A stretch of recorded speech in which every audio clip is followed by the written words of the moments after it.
to Icarus Book Convention Online. You are part of the queer horror. The queer character doesn't die in the end. On with us today, we have myself, JP Jackson, and as you can see up in the corner there, I've forgotten to write my name in, so it's just my email address. But hey, drop me an email, say hi. We have Jillian St. Cavern. Hello. We have Christian Baines and Damien Serbu, and I've got a little something about each of you, so here we go. Gillian, hailing from New Zealand, writes in several genres ranging from contemporary and gothic romances, urban fantasy, and mystery. Gillian knows how to pull out all the stops and take her readers along for the ride. Her Thorns and Fangs series, although urban fantasy, is delightfully dark at times. Hey, Gillian, say hi to the nice people. hi. I am one of those authors who does not know how to stick to a genre. So Thorns and Fangs was supposed to be paranormal romance. It wound up kind of with mystery and horror elements. So that's me. You never know what you're going to get. And it was awesome. I love that series. And when Jillian's part of our organizing committee, when she joined, I have to say I fangirled out a little bit. And then we have Christian Baines, a self-proclaimed awkward nerd. Christian was a finalist in the Emerging Writer Award in 2016 Saints and Sinners Convention, an Aussie now living in Toronto, Canada. I should say living and shivering in Toronto, Oh, Canada.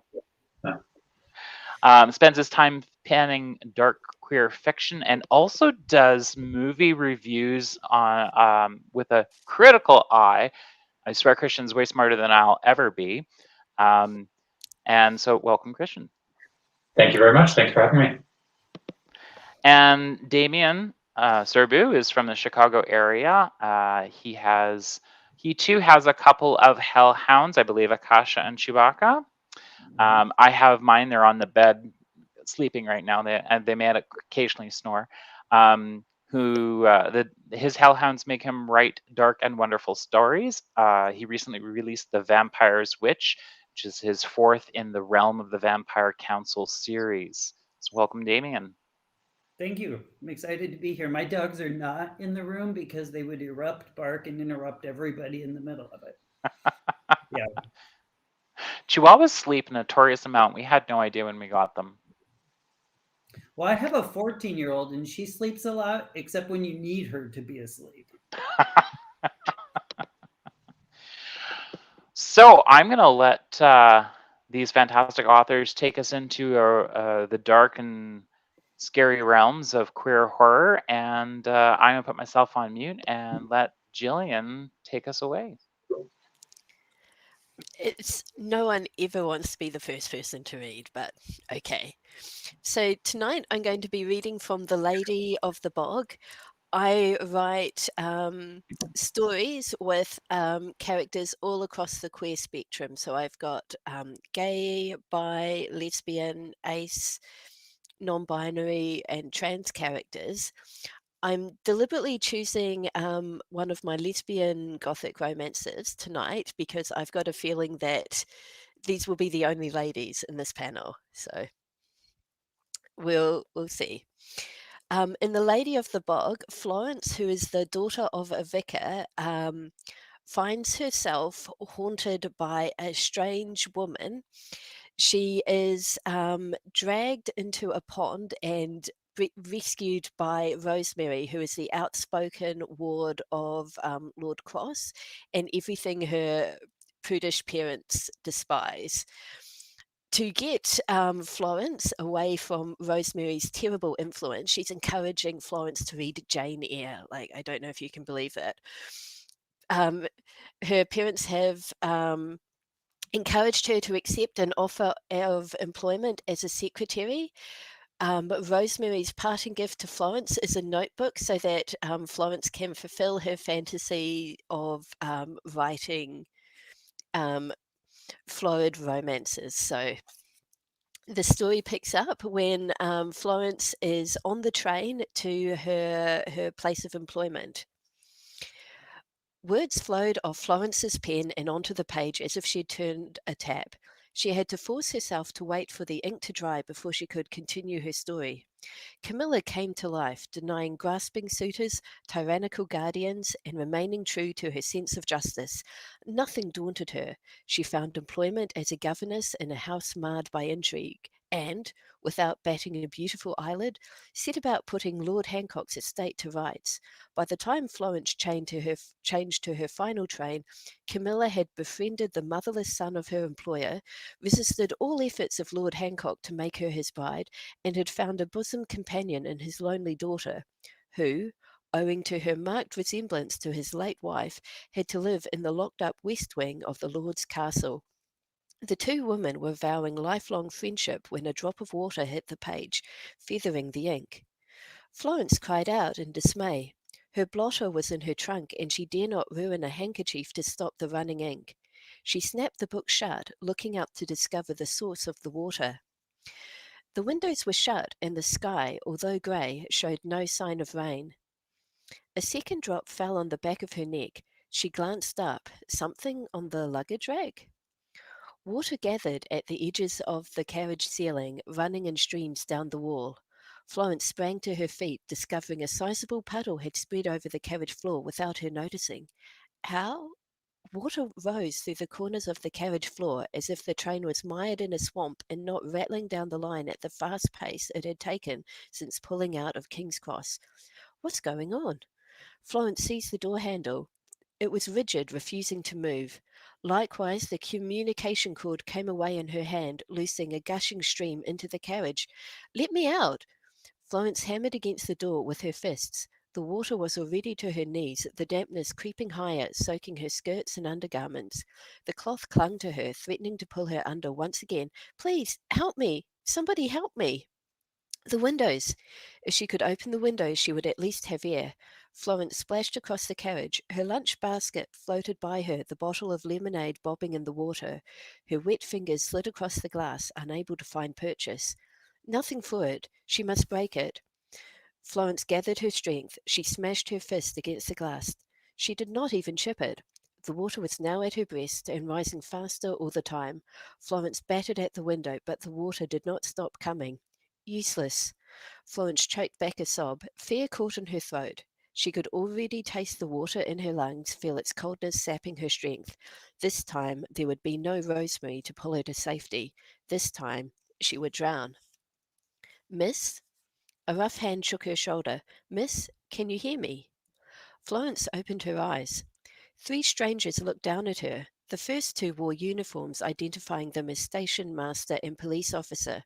The third wore the uniform of the well-bred English gentleman, a tailored suit and respectable charcoal.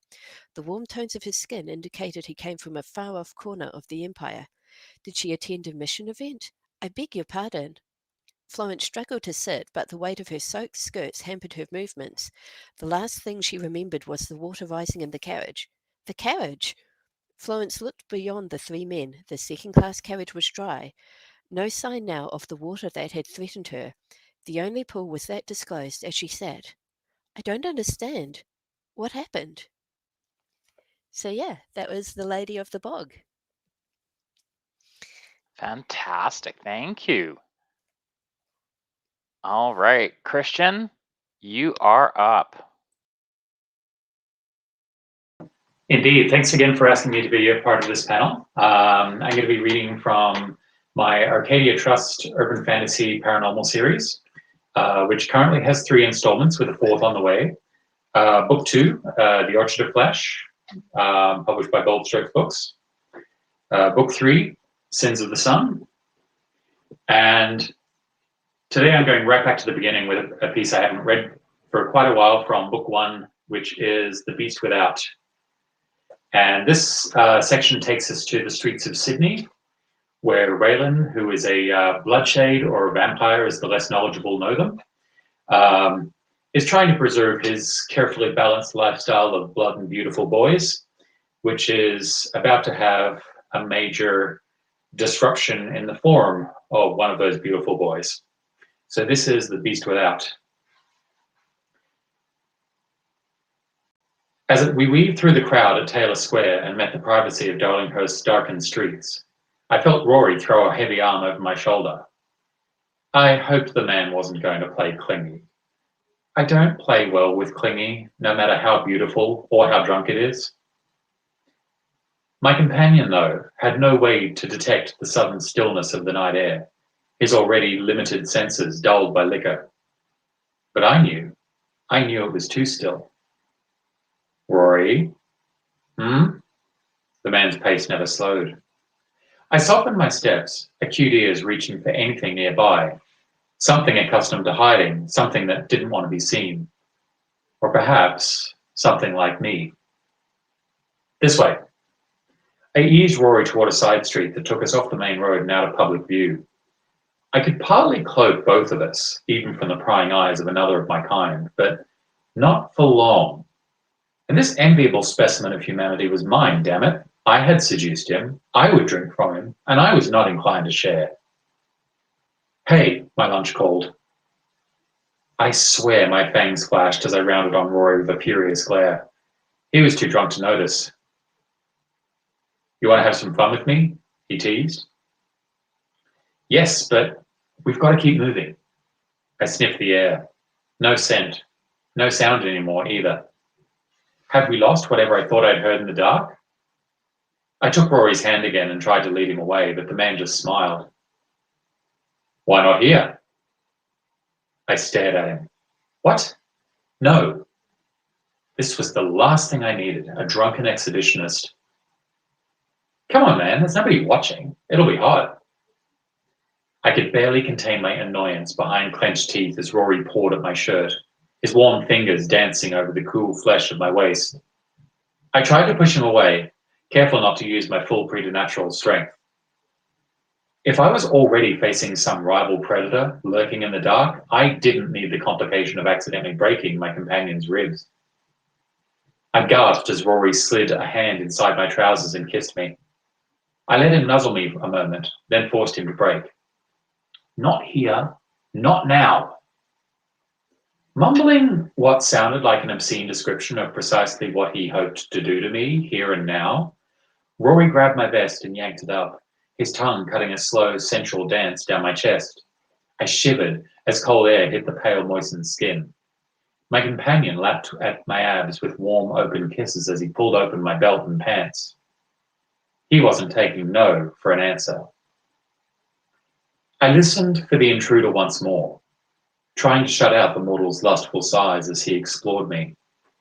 Still nothing. Perhaps I had imagined it, or perhaps it had lost us. In any case, I'd soon lose my prey if I didn't get back into character. I closed my eyes and tried to relax.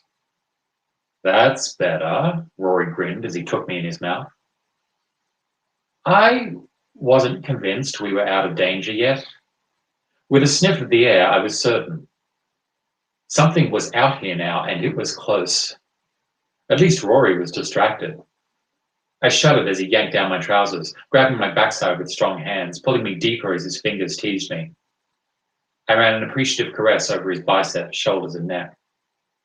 Then, in the dark, I saw the intruder's outline. He was roughly my height, his manner almost tentative as he watched us. I tapped Rory's arm to get his attention, nodding at the intruder. Excuse me? Do you mind? No answer. Rory quickly turned and shouted as I redressed. Hey, you deaf mate! Piss off, will you? Still nothing. Rory glanced back at me with a grin.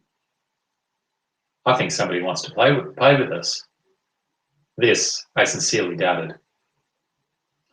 My companion turned to the figure with a cocky swagger. Show us what you got then. A young man stepped tentatively from the darkness. The stench of cheap cigarettes hung from his clothes. His jeans were ripped, and he wore a stained and faded jacket that at one time had been blue. His hair was a mess of dark brown locks. The kid's face had been unshaven for just over a day, and his tongue bled from an accidental bite. I could smell it. Rory shook his head, putting an arm around me again. Jesus. You into rough trade, Ray? Shut up, the kid barked. We startled as he waved a flick knife at us. But I was relieved. I'd had every nerve and fibre primed, ready to fight for my prey, Yet our nemesis had turned out to be some unkempt delinquent too gutless to hold up a convenience store. I almost pitied him. Your wallets, now! He flashed the knife at Rory and tried to look intimidating. This was no easy feat, for while the mugger was almost 6 foot tall, Rory was several inches clear of that benchmark and almost as broad around the chest. Okay. Rory eased off me and took out his wallet. Any trace of the drunk, muscle-bound horn dog, who moments before had been so focused on the worship of my flesh, was now gone as the situation sank in. Just relax. It's okay. You can have it. Just be cool, all right? I had to admit, the man's calm confidence impressed me. I said now. You too. This time, the bastard flicked the knife at me. I slowly took out my wallet, the focus of my curiosity shifting from companion to thug. Surely Rory wasn't intimidated. One swipe of those big hands and this discussion would be over. Hell, I wasn't bound by human limits. One punch from me would achieve the same outcome. But that was out of the question in front of the human. Plus, there was every chance the thief would remember it when he woke up. If he woke up. But something was different now. Too different. The mugger was flinching, like a dog taking fright. Rory, I said, get behind me and get ready to run.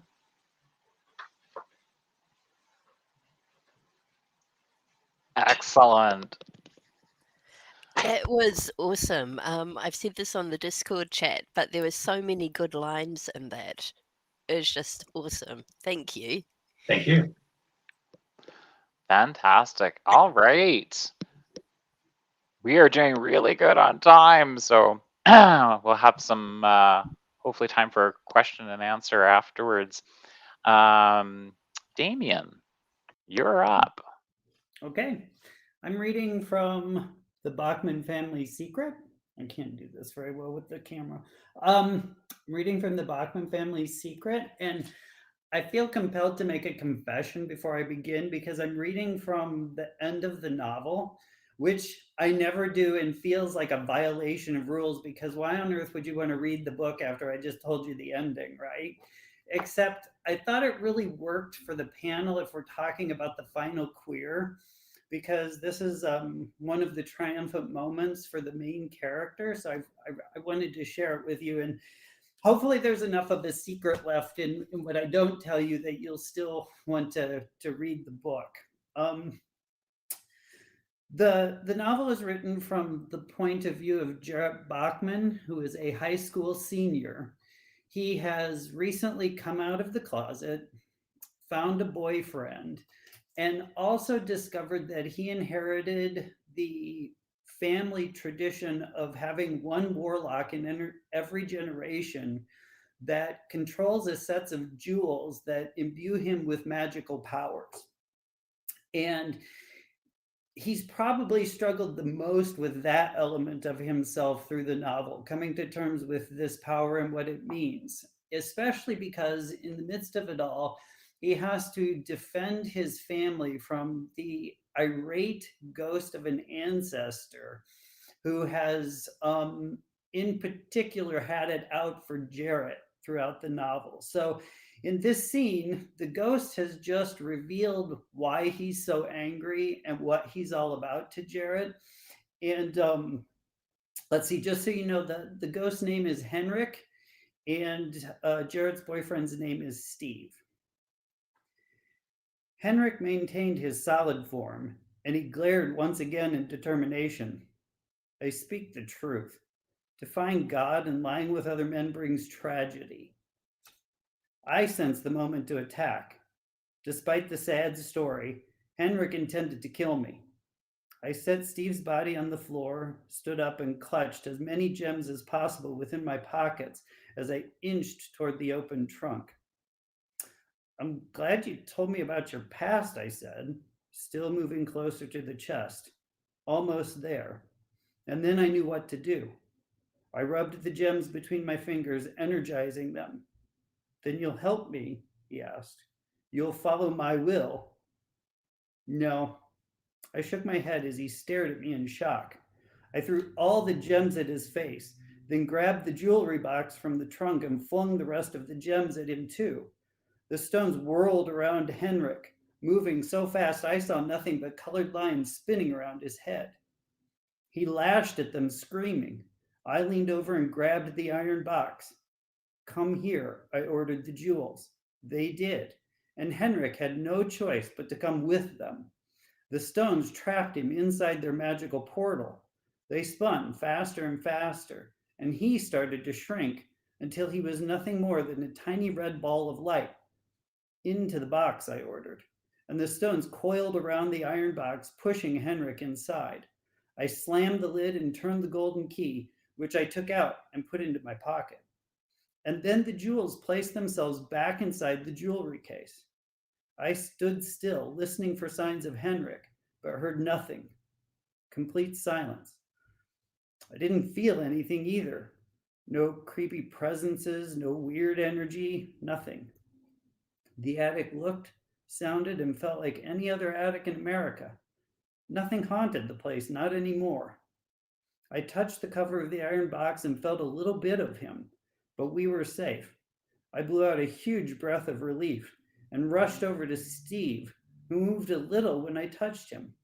I lifted his head so my lap became a pillow and surveyed the scratches on his body and face, including a pretty deep gash on his forehead.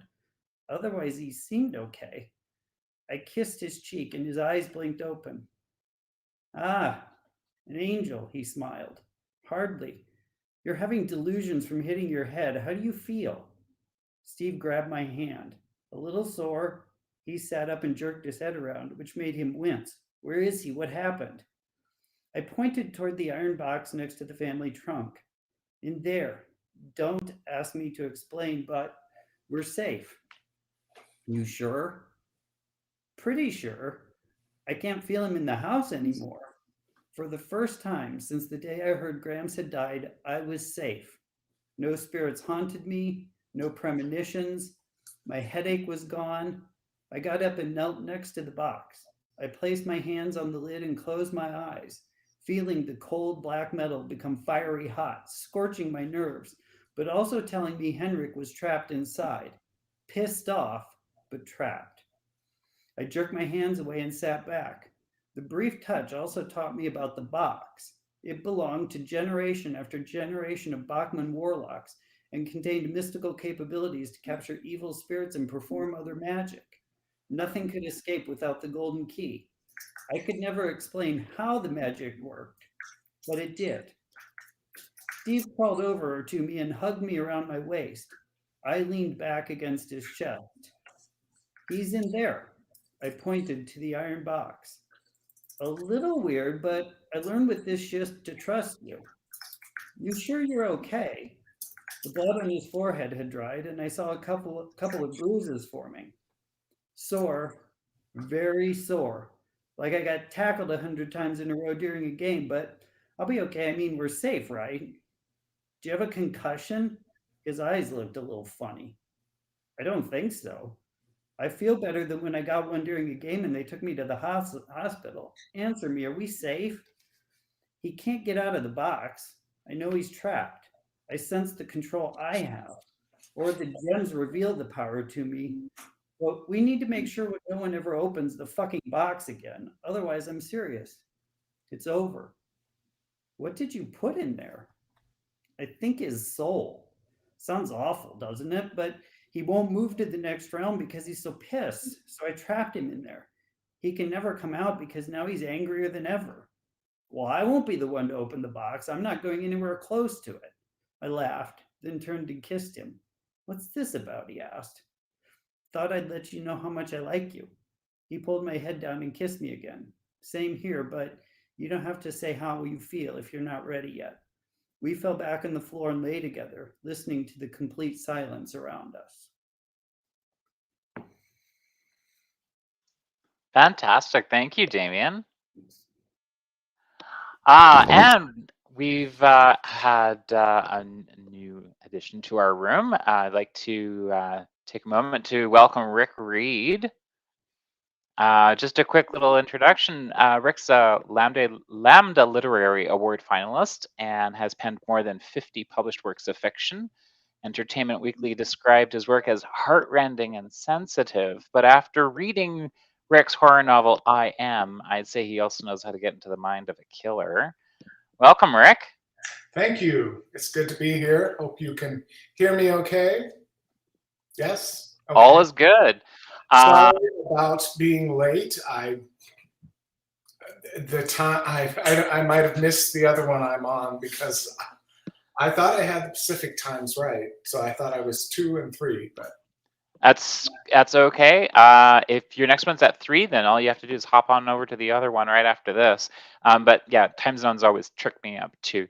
Don't worry about it. We're really just thrilled and happy to have you here. So are you ready to do your read? Yes. Let's see how I do cold, because I thought I had a little time, so I was just about to practice it a bit. So what I want to read from is, let me get my stuff together here on the screen. There we go. We'll make you guys smaller. Make my reading bigger.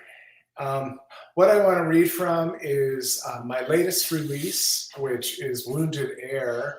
I was hoping you would read Wounded Air. I love this. Oh, thank you. Thank you so much. It's so atmospherically creepy. It is just so good. Oh, well, that's great to hear, especially since it just came out on Monday. But the book is basically a haunted house story, although the haunted house in this case is a kind of an industrial loft apartment in Chicago. And the ghost is, well, I won't say too much about it. I'm just going to read a short excerpt that is, it's the first appearance of the ghost in the apartment. And the apartment is occupied by a young gay couple who, one of the members, one half of the couple is named Rick, and he coveted this apartment for a long time from his from the L, which he took to work every morning and would see this apartment. So just after moving in, this is the first appearance of the ghost. I gasped and did one of those takes you see in the movies, where one blinks rapidly a couple times just to make sure that what one was seeing was real. A chill coursed through me. The hairs rose on my neck. My mouth went dry. A complete stranger stood in the doorway. He looked behind himself down the common hallway and then back into the space. He didn't seem to be aware that I was only a few feet away, watching. He was about my age, mid-20s, and stood about 5'6" with a too thin frame that made me want to feed him a few Giordano's pizzas. The guy had dark, buzzed hair and a matching goatee. His skin, even in this dim light, looked ashen, marred by sores in various stages of healing. He lingered just over the threshold, and the weird thing was, there was the odd sensation that he, I don't know, didn't exist in the same place and time as I did. Irrational? Sure, but it's what I felt. His dark eyes darted about our new home as if he were looking for something, yet not seeing anything at all. Hello, can I help you? I said, standing still, licking my lips. Hey man, who the hell are you? What are you doing here? I was too weirded out to know exactly what I was feeling. I wasn't quite scared, more like stunned, in shock. I tried to assume that maybe he had the wrong apartment. He certainly looked harmless enough. In fact, if I put enough breath behind it, I thought I could probably blow him off his feet. He didn't answer. He continued to look right through me as though I wasn't standing there, all 6'2" of me. Other than stacks of boxes, rolled up rugs secured with twine, and furniture shoved at odd angles, I was pretty hard to miss. even in the orange-tinted light seeping in from our huge window. And then he walked, a little jerky, farther into the room, right into my and Ernie's new home. Like he owns the place. Who the fuck is this guy? Hey, what do you think you're doing? I snapped. What's the deal? I moved a bit closer, thinking to block further entry. Should I cry out for help? Call the cops? I fingered the phone in my pocket and for a moment wished it were a weapon instead. There was no indication he heard me. Dumbfounded, I watched as he continued his progress into the apartment unabated. I was too stunned to do anything but stand and watch, gnawing on a hangnail. He moved into the center of the room and did something really strange. He squatted and felt around on the bare floor, as though groping for something. He paused for a few moments. The rest of his actions were all pantomimed. To the best of my ability, I could discern what looked like someone taking a pipe in his hands, bringing it to his lips, firing up a bowl with, again, a non-existent lighter, and then blowing out an invisible cloud of smoke. He closed his eyes, and whatever his imagination told him he was smoking must have been deeply satisfying. His eyes popped open once more, and he appeared all at once more alert. I sniffed. There was an odd odor in the room, something chemical like burnt plastic. When I sniffed a second time, though, it was gone. I'd imagined stuff before, but I'd never conjured up a smell. At that moment, he seemed to notice me standing there. I'm sure I was slack-jawed, and to be honest, starting to get more than a little bit scared. I grabbed the phone in my pocket once more, my fingers holding it so tightly I feared cramping. As stealthily as I could, I withdrew the phone from my pocket, brought up the home screen, and then pressed 911. But I didn't hit send. Not yet. Would anyone hear me if I screamed over the roar of an L train? And if I did place a call to the cops, what would I say? Someone was in my new apartment, pantomiming what appeared to be drug use? It was then I glanced over at the door and realized something that caused my blood to run cold. The chain lock near the top of the door was in place. Now that I saw it, I remember pushing it into place just after Ernie left. And that's it. Thank you for listening. That was cool. That was very cool. And you sound as though you practiced. Oh. Well, I'm pretty familiar with the material, if I'm honest. That was fantastic. Thank you, Rick. Most appreciated. Okay, I guess in the end it's my turn. Oh, I'm gonna do a little excerpt from my very first novel, Daemonian, and I, of course, in organizing everything for today, didn't drag my books into my writing room because they're in the office across the hall. So there's the cover of Daemonian. Oh, yep. There you go. There you are. All right. Isn't that cover awesome? It is. It's so creepy and yeah, just kind of sets the tone for the whole novel. Is that Natasha Snow? It is, and I don't know how she does what she does, but I find her with such minimal information, she manages to encapsulate the whole feeling for the novel. So I'm always very happy with the stuff I get from Natasha. May I interrupt for just a second? Absolutely. I just wanted to show my cover. Hey, yes. Whoops. How do I get this? Up. There we go. And Natasha Snow did this too. But it's fantastic. It looks much better, not on this screen, but she does such a good job.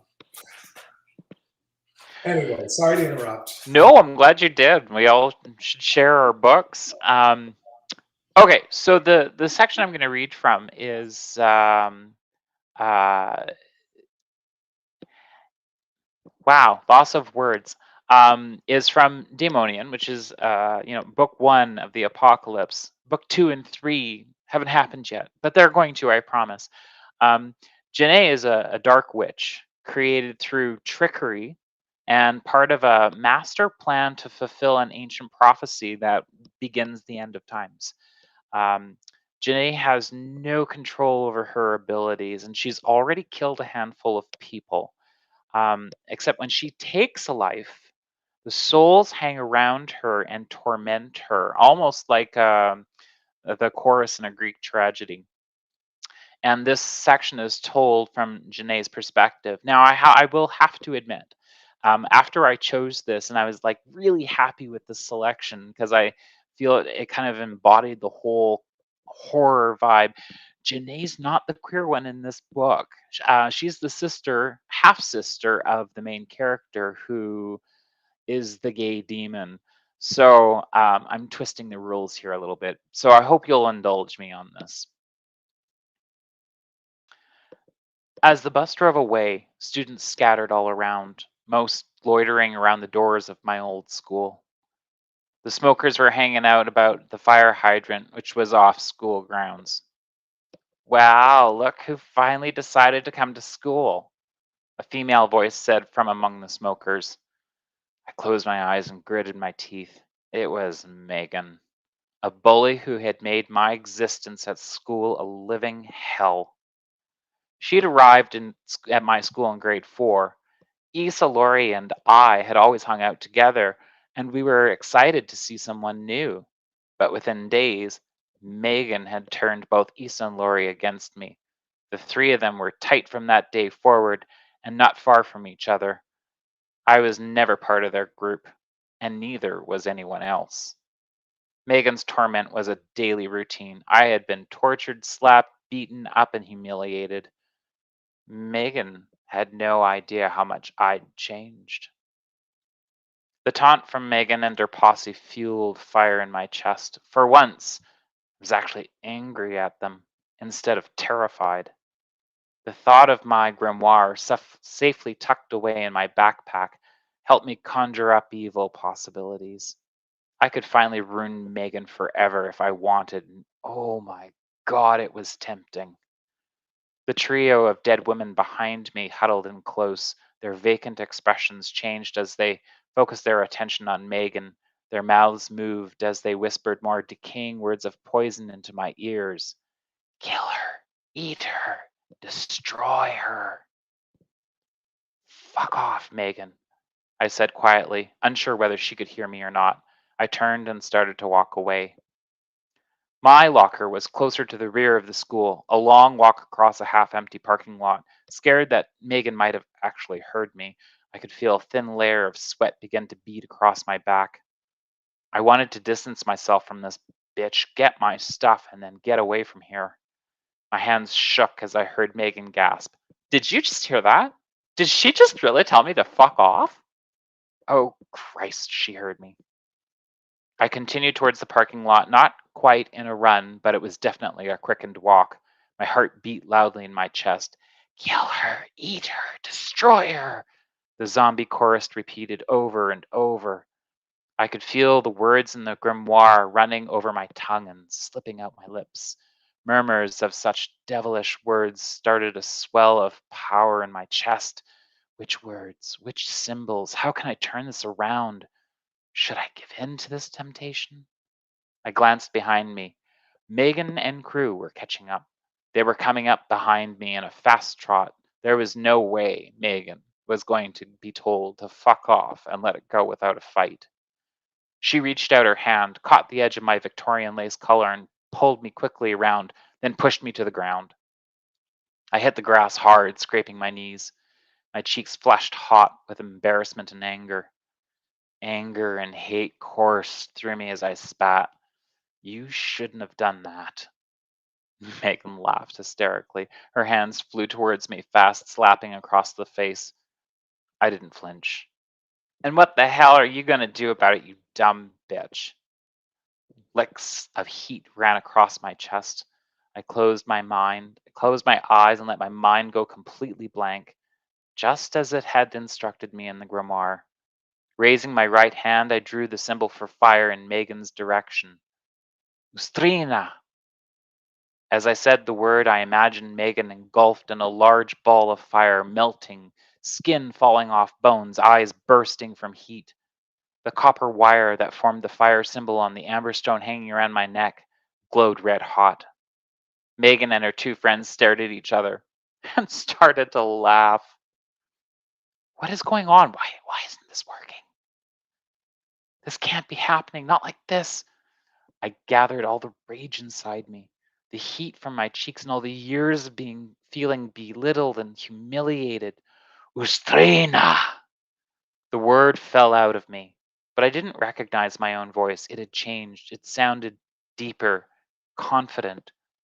The word filled the air between us. Fire erupted from the stone around my neck and wrapped around my waist. The dead behind me chanted in unison, Ustrina, Ustrina, Ustrina. Megan's shirt edge burst into flames. Megan stopped laughing. She patted the little flames, trying to put them out, her two friends frantically trying to help. None of them were paying attention to me, but I wasn't completely there anymore. It took me a moment to realize I wasn't standing on the grass. I hovered an inch off the ground, my hair billowing out behind me, my vision blurred as if I was looking at the world through old warped glass. My lips kept forming the word against my will, and the voice coming out of me, which I didn't recognize, kept repeating, Ustrina. Flames erupted everywhere. Fire spun in circles in the grass. On the hood of one of the nearby cars, heat melted and singed the paint. The ends of Megan's hair curled and disappeared. The air around us became unbearably hot. Crackling sounds popped like dry wood spitting sparks from a campfire. Issa and Lori, unable to stand the heat, backed away and watched as I hovered above the ground. They stood there for half a second, then fled, running at full pace towards the school. The edge of my vision blackened. I was about to pass out again. Fire burned intensely across the parking lot. Everywhere I could see there were scorch marks. Megan shrieked like a little girl. She sunk to her knees on the grass. I floated over towards her, bent over, and leered into Megan's eyes, which were locked on me in terror. The last thing I remember was pointing directly at Megan's face and saying, Ustrina. Then everything went black. Coming to, floating over the burnt body that once was Megan, numerous fires all around me burned out at the exact same moment as I punched a fist through the smoldering corpse's chest. I was so hungry. Megan's singed and smoldering form appeared beside me, joining the dead chorus. Her face was pasty and vacant, just like the others.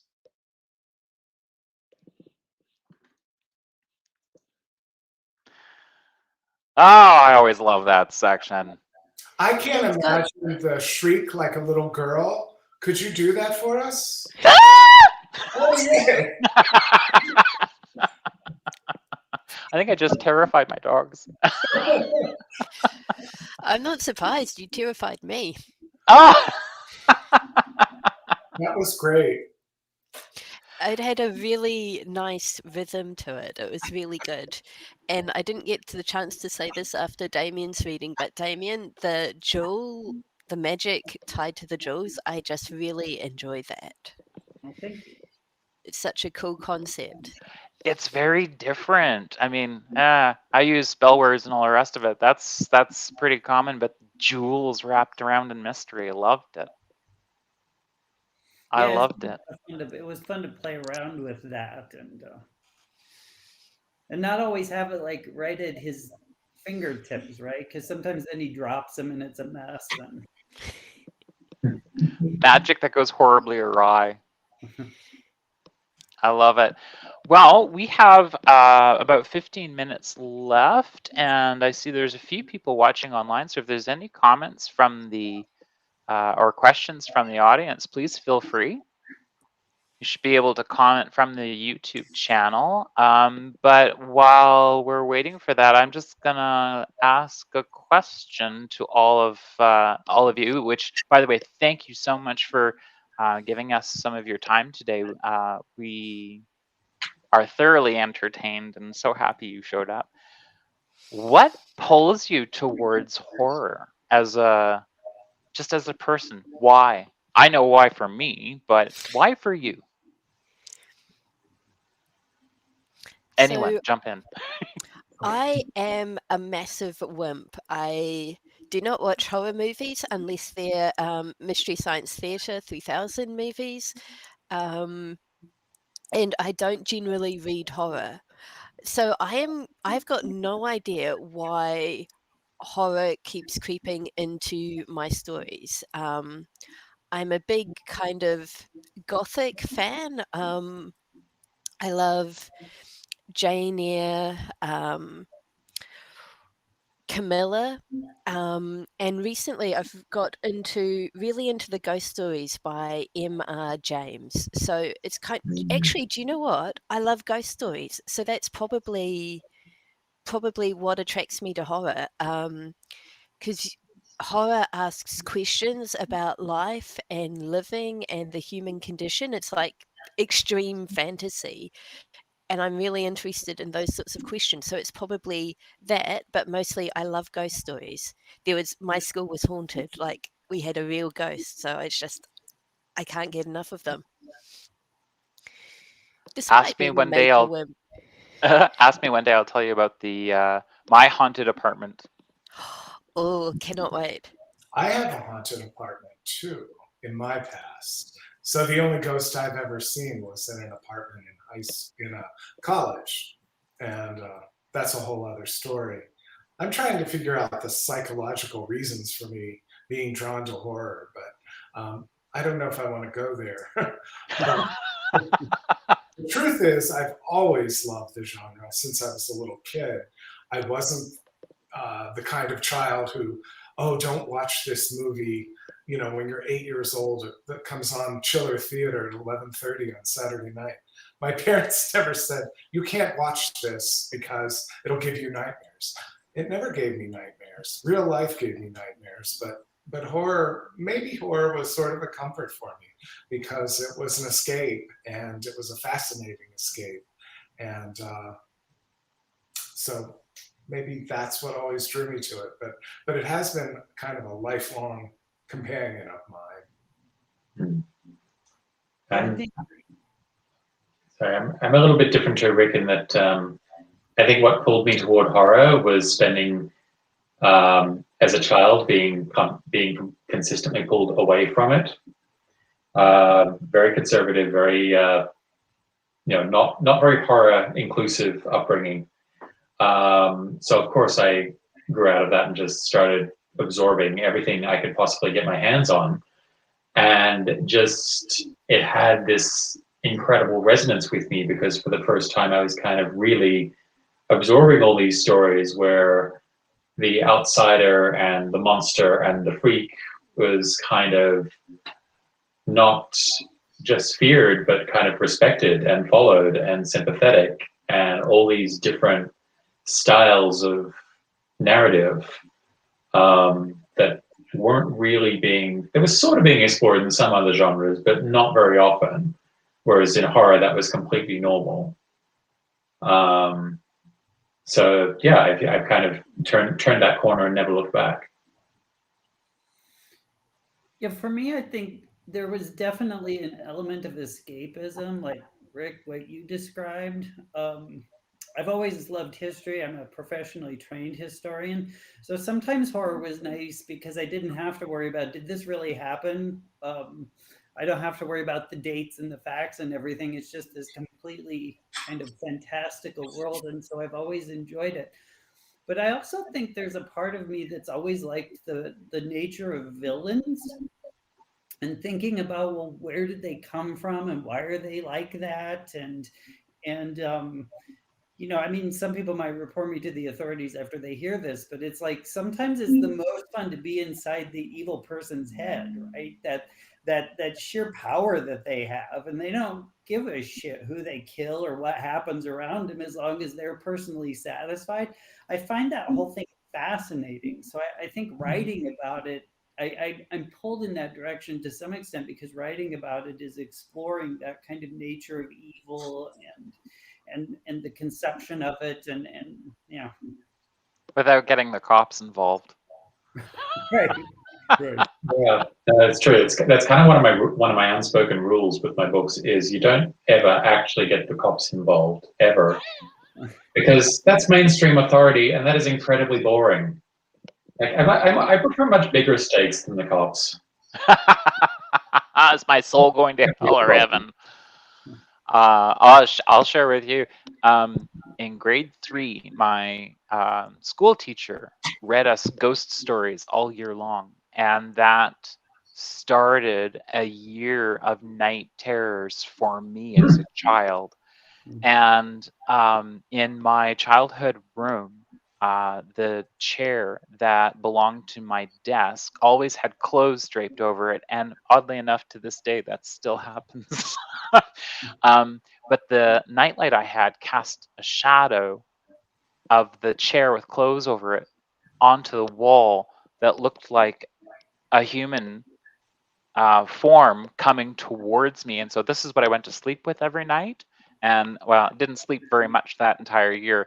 And I think that started my fascination with terror and dancing the line between am I safe, am I not safe, um, and throughout my teenage years watched just about any kind of horror movie I could get my hands on. My favorite still is and will always be the Amityville Horror.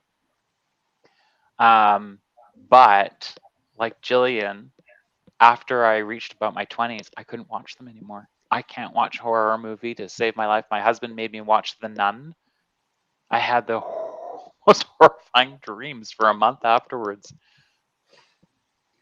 So It's interesting to trace it back to childhood, because I remember, like, when I was little and we'd watch The Wizard of Oz, I loved The Wicked Witch.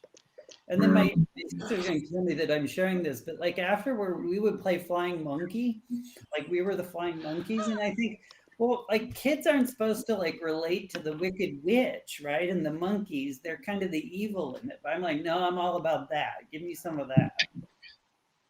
I related to those evil characters too. And in grade 3, I read Rosemary's Baby, and it didn't really faze me. But in thinking about this, I think there's probably some component of writing about horror, reading it, watching it in a movie, gave me some control over my fear, which I think is really valuable, especially for someone who grew up kind of, well, isolated and bullied. I was able to write about these evil people or read about them, and I could be safe, but I could control my reactions and what happened, especially in my own writing. Jillian, you're pulling books off of your shelf. Are you going to share with us your favorites? Yeah. So this is Best Ghost Stories of Joseph Sheridan Le Fanu, and this illustration is of Camilla. Camilla is a vampire novella. Camilla is the name of the vampire. And you can see, if you remember back to The Lady of the Bog, Florence named her kind of wish fulfillment character in the story that she's writing is Camilla. So that is a homage to J.S. Le Fanu. But I read Camilla when I was 15, 16-ish, and in complete denial about my sexuality. Camilla is a female vampire, and she becomes drawn to Laura, who is both infatuated with her and repulsed by her. And it is so well written, so creepy, because you know what the characters don't. It is so obvious that Camilla is a vampire and that this is not going to end well. But the characters don't know, because, I think modern characters today, what your characters will know what a vampire is. But then they didn't, and that made the story just so creepy, because there was that slow unfolding. And that's actually what I love about Wounded Air, because you going into it, the reader has expectations that the characters do not. And so it's the horror movie thing, you know the tropes, you know what's going to happen, but the characters don't. Don't And go in the basement. And it took me tons of reads to get into Dracula, and I'm mostly showing it off because I think this is the best cover of Dracula that I've seen. But Dracula and Camilla, they both have women being sexual, and I think, horror kind of gives people the place to explore things that aren't so, society isn't totally cool with. And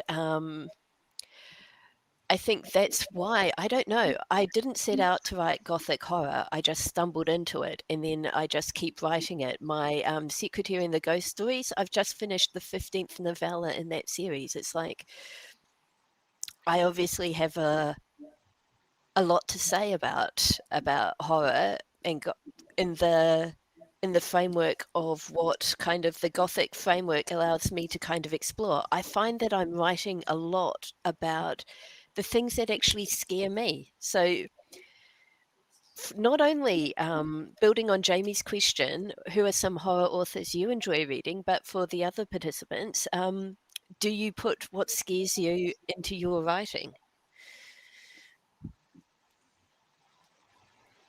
That is a lot to ask with only 3 minutes left. I'm sorry. I know.